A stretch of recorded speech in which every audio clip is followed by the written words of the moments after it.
कितने बाजू कितने सर गिन ले दुश्मन ध्यान से, हारेगा वो हर बाजी जब खेले हम जी जान से।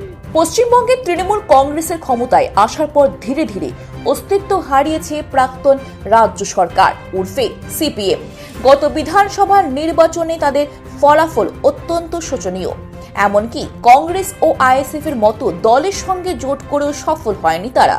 প্রতিটি নির্বাচনে তাদের মুখোমুখি হতে হয়েছে ভয়াবহ পরাজয়ে। বর্তমানে তাদের আসন সংখ্যা 0। কোনোভাবেই ফিরে পাচ্ছে না তাদের হারানো মাটি। এমন পরিস্থিতিতে লড়াই চালিয়ে যাওয়া ছাড়া কোনো উপায় নেই দলের কাছে। তাই 2026 সালে বিধানসভার নির্বাচনকে পাখির চোখ করে এখন থেকে প্রস্তুতি নিচ্ছে সিপিএম। নতুন বছরে ব্রিগেডের ডাক দেওয়া হয়েছে।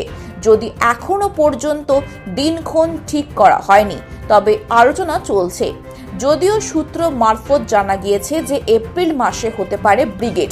এই প্রসঙ্গে সিটু রাজ্য সম্পাদক অনাদি সাহু বলেন, তৃণমূল ও বিজেপি গরিব মানুষের পেটে লাথি মেরেছে, তাই তাদের অধিকারের কথা মাথায় রেখে ডাক দেওয়া হয়েছে ব্রিগেড সমাবেশে। এবার দেখার বিষয় যে শেষ পর্যন্ত কি সিদ্ধান্ত নেওয়া হয় দলের তরফ থেকে। তারা কি পারবে এই কর্মসূচির মাধ্যমে ফের বঙ্গ রাজনীতিতে ঘুরে দাঁড়াতে, তা বলবে সময়।